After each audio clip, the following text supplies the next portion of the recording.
بسم اللہ الرحمن الرحیم۔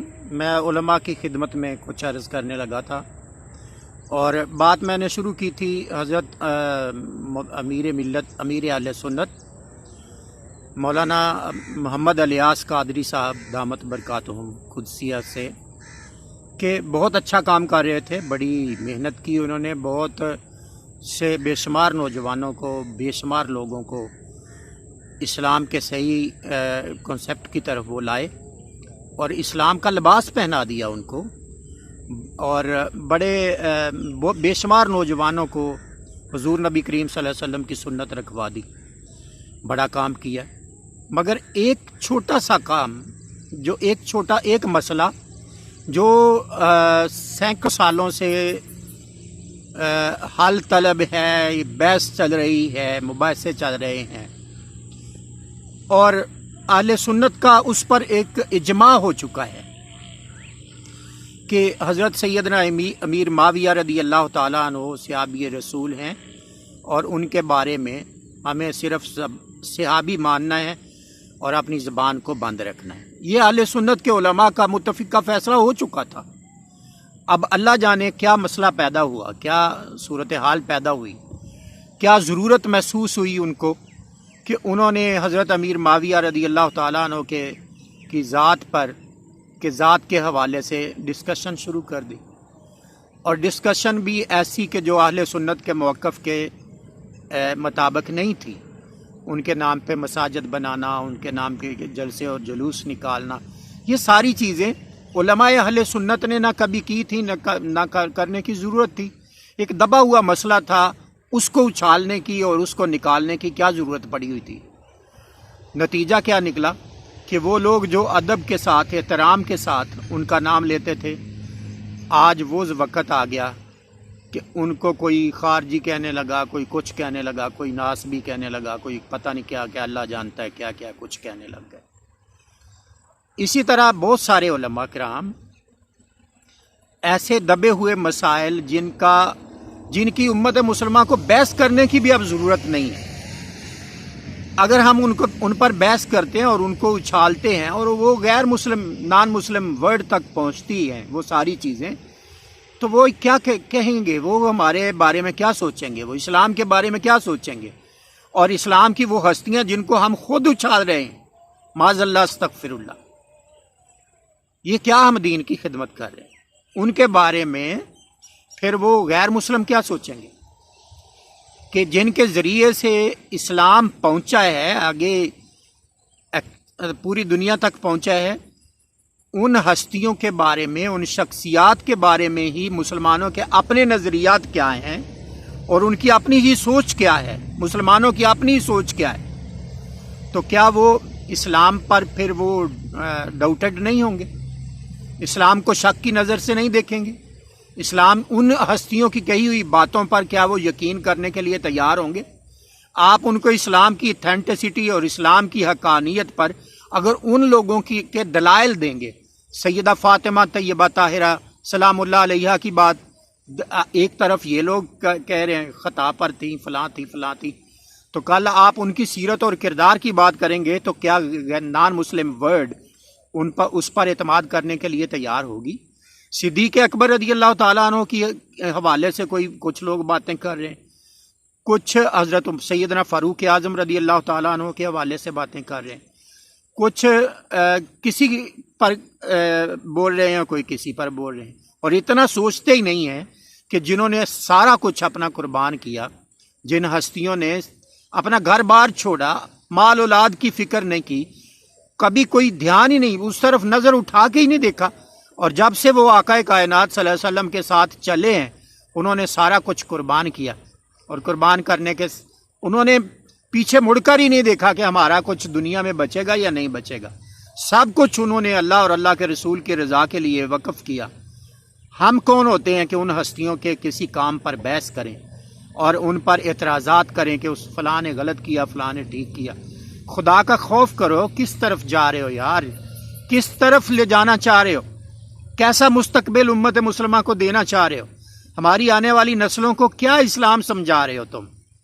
ایسی باتوں کو چھوڑو اور کرنے کا کام اگر تمہیں سمجھ نہیں آتی تو سوچیں بیٹھ کر، دوسروں سے ڈسکس کریں کہ آج اسلام کو، آج کی ماڈرن ورلڈ میں اسلام کو کس چیز کی ضرورت ہے، کس طرح کے نظریات کی ضرورت ہے۔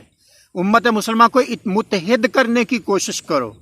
ایسی جو اختلافی مسائل ہیں ان کو ہوا دینے کی کوئی ضرورت نہیں ہے۔ اب وہ کوئی عقیدے کی بات نہیں ہے، وہ کوئی ایمان کی بات نہیں ہے۔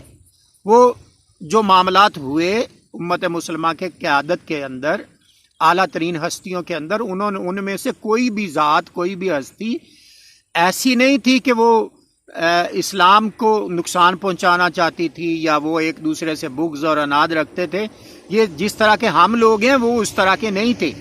خدا کے لیے جس طرح کے ہم ہیں ایک دوسرے کے بارے میں سوچتے، اس طرح کی سوچیں ان کے بارے میں نہ سوچیں، خدا کے لیے۔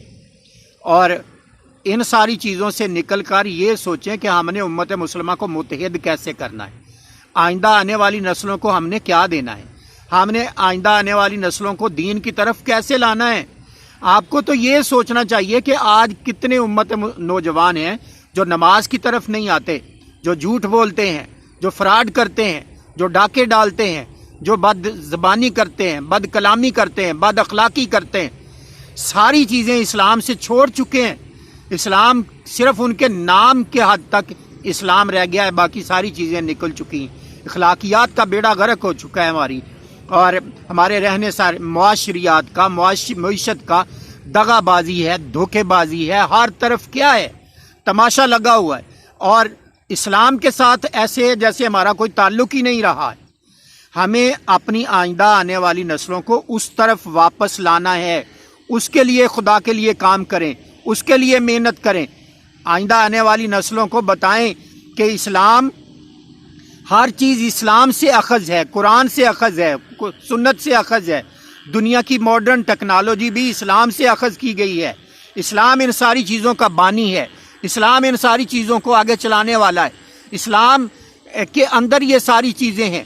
اب تو یہ بھی نظریات پیدا ہو رہے ہیں کہ ایک شخص کی میں نے ویڈیو دیکھی، وہ کہہ رہا تھا کہ اسلام، قرآن پاک 1400 سال 1500 سال پہلے نازل ہوا ہے، اب قرآن پاک کے احکامات پر عمل کرنا ممکن نہیں ہے، اور اتنا ضروری نہیں ہے کہ ہم قرآن پاک کو بڑے غور سے مطالعہ کریں۔